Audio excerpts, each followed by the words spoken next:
Kombat es una cinta basada en la exitosa franquicia de videojuegos del mismo nombre que lanzó su primera edición en 1992. Esta es la tercera película live action basada en ello. Sin embargo, no es una continuación de las películas anteriores de los 90, sino que es un reinicio.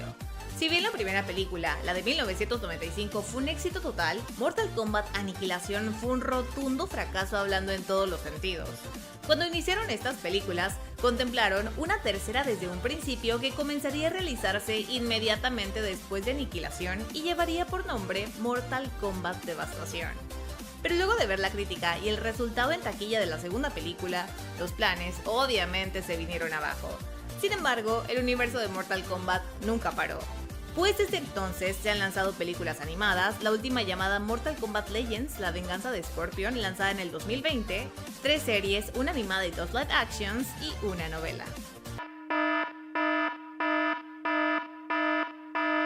Pero hacer esta película en realidad no fue nada sencillo. El desarrollo inició desde el año 2010, luego de que el director Kevin Tancharoen junto a unos amigos realizaran por simple placer un corto llamado Mortal Kombat Rebirth, que fue publicado en YouTube y tuvo una gran aceptación, por lo que fue contratado casi de inmediato para dirigir la película, la cual tenía previsto su estreno para el año 2013.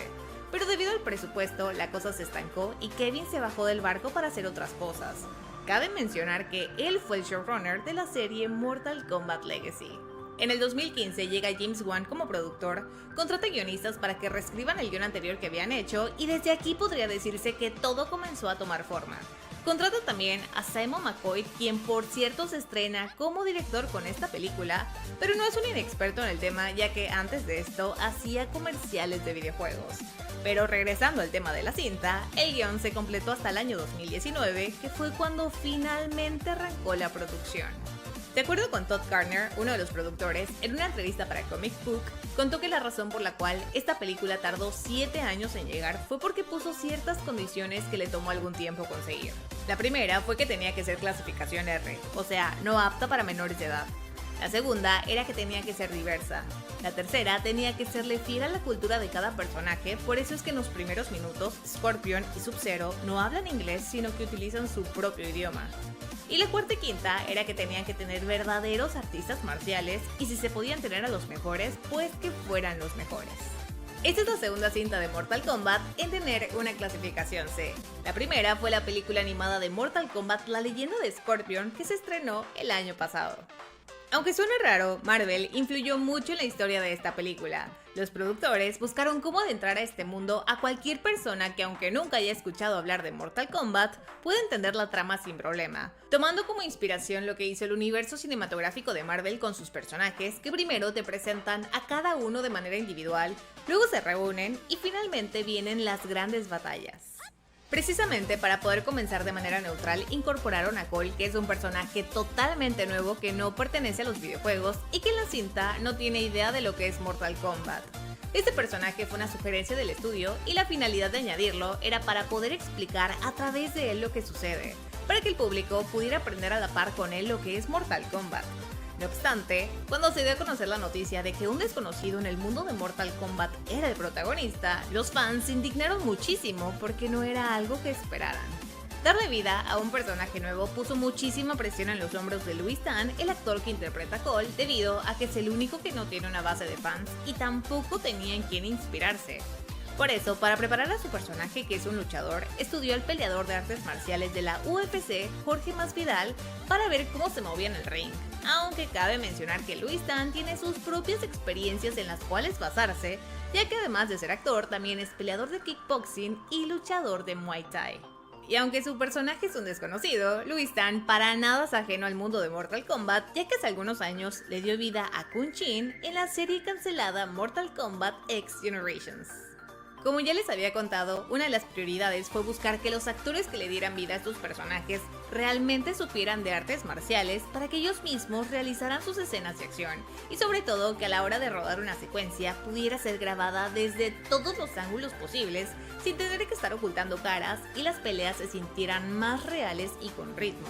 Así que todos los actores que están a bordo son especialistas que han estudiado por años distintas artes marciales y no solo se prepararon para hacer esta película. Otra cosa que cuidaron mucho fue que la película fuera inclusiva, o sea, que hubiera diversidad en el elenco porque los personajes de Mortal Kombat lo ameritan, pero sobre todo no blanquear a ningún personaje.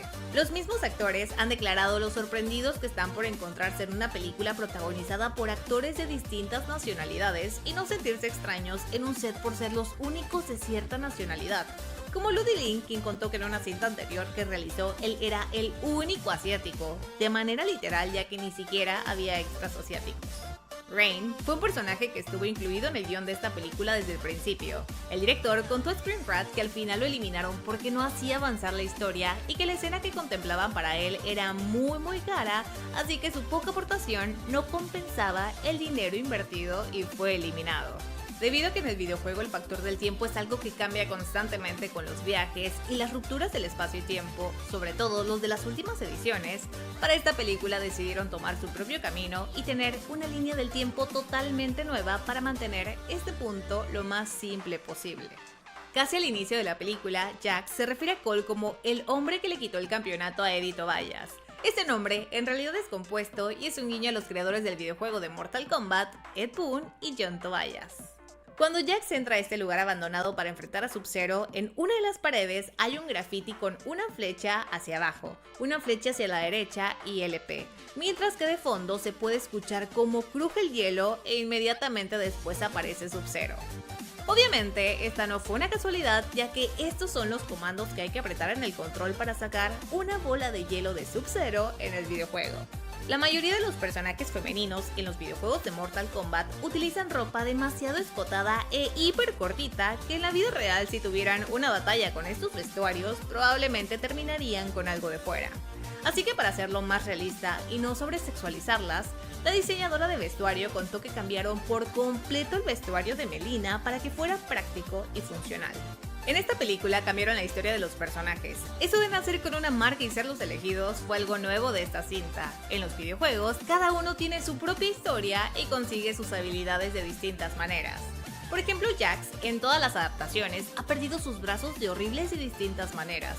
Sin embargo, en Mortal Kombat 3, que fue cuando obtuvo estos brazos, simplemente fue porque quería tener mejores cibernéticas para proteger mejor a la Tierra.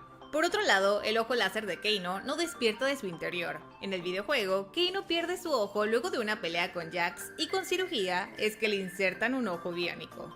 Cuando Sonya le muestra a Cole el mural con toda la información que está recabando acerca de las extrañas marcas y el torneo, nos dejan ver la ilustración de un guerrero Makota que obviamente es una referencia a Nightwolf, personaje que hizo su debut en Mortal Kombat 3. Ahí mismo también vemos a un sujeto que nos recuerda mucho a Kotal Kahn por todo el penacho que trae encima, personaje que apareció por primera vez en Mortal Kombat X. El objeto que Kano intenta robar en el templo es el amuleto de Shinnok. En Mortal Kombat, este es uno de los talismanes más poderosos de todos los reinos y quien lo posea se volverá aún más poderoso. Este artefacto también tiene la capacidad de teletransportar y atrapar a seres dentro. En el templo de Raiden se pueden ver los abanicos de Kitana, y probablemente ese sea un guiño de que podamos verla en el inicio del torneo de la próxima película. Cuando nuestros combatientes llegan al mundo exterior se puede ver una enorme estatua de Shao Kahn, que es el emperador del Outworld, que como sabrán es uno de los grandes villanos de Mortal Kombat. Pero la pregunta es, ¿será que llegará en la segunda parte? Pues esta se enfocará en el torneo de Mortal Kombat y en los videojuegos, Shao Kahn aparece al final del torneo luego de que Shang Tsung es derrotado. A lo largo de la película nos dejaron ver algunos de los movimientos que los personajes hacen en los videojuegos. Por ejemplo, Liu Kang hizo su Animality con el enorme dragón de fuego para derrotar a su oponente. Kung Lao se aventó un Fatality con su sombrero rebanando por la mitad a su rival. Shang Tsung también hizo su movimiento final cuando absorbe el alma de Kung Lao. Jax hizo un Fatality con una palmada cuando le destrozó el cráneo a Reiko. Y por último, también Scorpion sacó su Fatality con Sub-Zero cuando le aventó fuego por la boca. Cuando Scorpion hace su aparición casi al final de la cinta para enfrentar a Sub-Zero, podemos escuchar de fondo y de manera muy breve el tema clásico que también apareció en las cintas anteriores. Durante esa batalla Sub-Zero crea una espada de hielo.